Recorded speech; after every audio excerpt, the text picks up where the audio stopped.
Hello नमस्कार दोस्तों। Hello नमस्कार दोस्तों, सभी का हमारे वीडियो पर स्वागत है।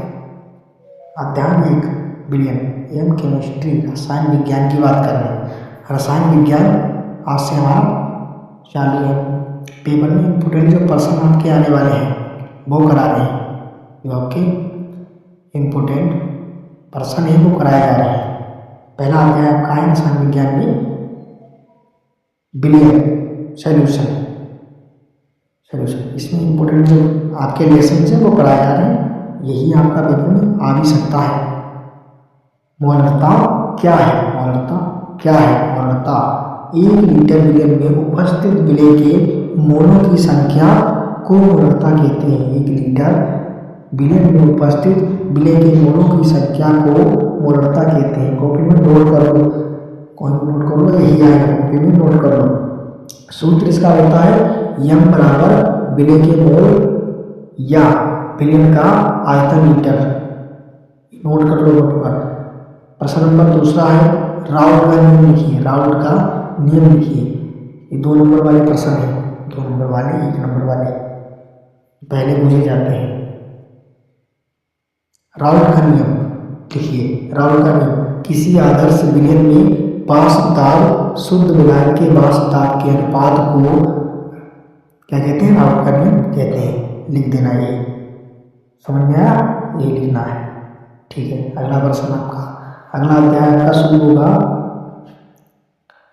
अध्याय 2 विद्युत रसायन इलेक्ट्रोकेमिस्ट्री। गैल्वेनिक सेल क्या है? प्रश्न नंबर 3 है आपका, बहुत इंपोर्टेंट है। आप मॉडल पेपर में देख सकते हैं या बुक्स में देख सकते हैं, कॉपी में भी।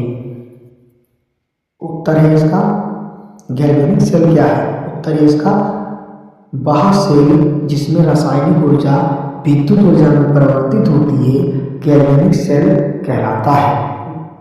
कॉपी पे जरूर नोट करके याद कर लो। प्रश्न नंबर 4 आपका है फेराडे का प्रथम नियम लिखिए। फेराडे का प्रथम नियम लिखिए। उत्तर है इलेक्ट्रोलाइसिस में इलेक्ट्रोड पर जमा पदार्थ की मात्रा प्रवाहित विद्युत आवेश के समानुपाती होती है। विद्युत आवेश के समानुपाती, किसके आवेश के समानुपाती होते हैं? विद्युत आवेश के, ठीक है। अगला प्रश्न आपका, अगला अध्याय आपका है कौन सा है? ये तो हो गया। अगला आपका है अध्याय नंबर 3 रासायनिक गतिकी केमिकल काइनेटिक्स। काइनेटिक होती है, एनर्जी होती है, ठीक है। रासायनिक गतिकी, इसमें एक प्रश्न नंबर 5 बहुत ही इंपॉर्टेंट है। प्रश्न नंबर 5 बहुत ही इंपॉर्टेंट। अपक्रिया की दर क्या है? अभी आपके शॉर्ट प्रश्न है और अगले वीडियो में हम लॉन्ग प्रश्न लेके आएंगे। अगली क्लास में हम अपने लॉन्ग प्रश्न लेके आएंगे, वो भी आप लोग तैयार कर लेना।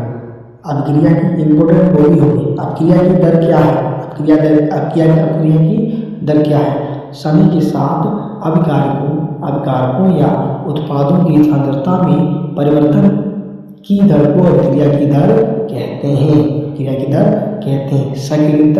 सक्रिय ऊर्जा क्या है? सक्रिय ऊर्जा क्या है? अपक्रिया के आरंभ के लिए आवश्यक न्यूनतम ऊर्जा को सक्रिय ऊर्जा कहते हैं।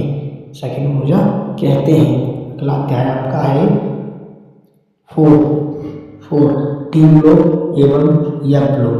ये आपके आने वाले हैं, यही प्रश्न आपके आने हैं। प्रश्न नंबर 7 बहुत इंपॉर्टेंट, मॉडल पेपर से याद कर सकते हो या इससे कॉपी पर नोट कर सकते हो। संक्रमण क्या होते हैं? संक्रमण तत्व क्या होते हैं? वे तत्व जिनके विकर्षण आंशिक रूप में होते हैं संक्रमण तत्व कहलाते हैं। विकर्षण जिनके आंशिक रूप होते हैं संक्रमण तत्व कहलाते हैं। प्रश्न नंबर 8 है लिथिनाइट संकुचन क्या है? लिथिनाइट संकुचन क्या है? लिथिनाइट संकुचन क्या है? लिथिनाइट, उत्तर है इसका लिथिनाइट श्रेणी में परमाणु त्रिज्या का घटाव लिथिनाइट संकुचन कहलाता है। समझ में आया? अगला आपका अध्याय है 5 स्वाध्याय समन्वय यौगिक, समन्वय यौगिक। इसमें 9% बहुत ही इम्पोर्टेंट है। समन्वय संख्या क्या होती है? केंद्रीय उत्तर है धातु, केंद्रीय धातु आयन से जुड़े लिगेंडों की संख्या को समन्वय संख्या कहते हैं। प्रश्न नंबर 10, किलेशन क्या है? किलेशन क्या है? उत्तर, जब द्विदंत या बहुदंत लिगेंड केंद्रीय धातु से चक्र बनाते हैं तो उसे किलेशन कहते हैं, तो इसे किलेशन कहते हैं। अगला है आपका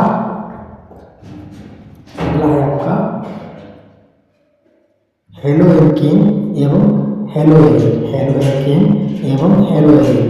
प्रश्न नंबर 11, यशन अभिक्रिया क्या है? यशन अभिक्रिया क्या है? उत्तर, वह अभिक्रिया जिसमें दर केवल एक अभिकारक पर निर्भर करती है यशन अभिक्रिया कहलाती है, यशन अभिक्रिया कहलाती है। नंबर 7 है आपका हेलो अल्कोहल, फिनोल एवं ईथर। ये बहुत ही इंपॉर्टेंट चैप्टर है। प्रश्न नंबर 12, फिनोल अम्लीय क्यों होते हैं? फिनोल अम्लीय क्यों होते हैं? फिनोल का संयुग्म क्षार अनुनाद द्वारा स्थिर होता है, इसीलिए फिनोल अम्लीय होते हैं। इसीलिए फिनोल क्या होते हैं? अम्लीय होते हैं। नेक्स्ट अध्याय आपका है 10, बहुत ही इंपोर्टेंट है, एल्डिहाइड एवं कीटोन, एल्डिहाइड एवं कीटोन। प्रश्न नंबर 13, टोलेस परीक्षण किसके लिए है? टोलेस परीक्षण किसके लिए है? उत्तर है इसका, एल्डिहाइड की पहचान के लिए टोलेस परीक्षण है। एल्डिहाइड की पहचान के लिए टोलेस परीक्षण है। अध्याय नंबर 12, जैव अणु। ये बहुत ही इंपोर्टेंट चैप्टर है, जैव अणु। इसका लॉन्ग आंसर, इससे लॉन्ग आंसर हर बार आता है, ये भी करा भी दूंगा लॉन्ग आंसर। प्रश्न नंबर 14, प्रोटीन किससे बने होते हैं? प्रोटीन किससे बने होते हैं? प्रोटीन अमीनो अम्ल से बने होते हैं, प्रोटीन अमीनो अम्ल से बने होते हैं। प्रश्न 15, ग्लूकोज का रासायनिक सूत्र क्या है? ग्लूकोज का रासायनिक सूत्र क्या है? C6H12O6। ये जरूर कर लेना, ग्लूकोज का रासायनिक सूत्र क्या है? C6H12O6, C6H12O6, C6H12O6, C6H12O6। समझ में आया? C6H12O6। बाकी आपके कुछ इंपोर्टेंट प्रश्न है हिंदी में। हिंदी में आप जानते हो, हिंदी में बहुत ही इंपोर्टेंट प्रश्न है, जिससे आपका जयशंकर प्रसाद का जीवन परिचय याद होना चाहिए। जयशंकर प्रसाद का जीवन परिचय याद होना चाहिए पूर्ण तरीके से। 6 नंबर आपको देखे जाएगा, 6 नंबर आपको देखे जाएगा। दूसरा क्या है? दूसरा मैंने हिंदी में क्या है? सारे अलंकार। पहला पेपर आपका हिंदी का ही है। सारे अलंकार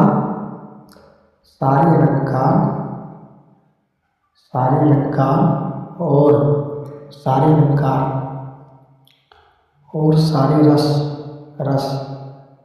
रस याद होने चाहिए। रस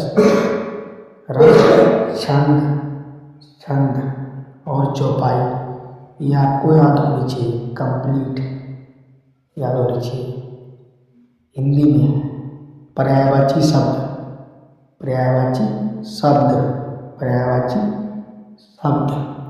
और निबंध आपका होना चाहिए। निबंध कौन कौन से हैं? मेरी प्रिय पुस्तक। ये खेलकूद पर भी याद कर लेना, खेलकूद पर।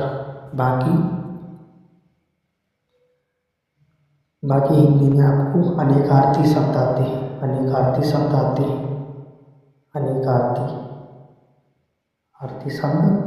बाकी अगर कोई भी व्याख्या आपकी छूट रही हो, आपके समझ में ना आ रही हो हिंदी में, कोई कोई भी व्याख्या आपकी छूट रही है, आपके समझ में नहीं आ रही है, आप बता सकते हैं, आप बता सकते हैं, कमेंट में आंसर दे सकते हैं। मैं कराने की कोशिश करूँगा, मैं कराने की कोशिश करूँगा। धन्यवाद। Thanks for watching this class. Thanks for watching this class. आप सब लोग success, you will need success, you will need success.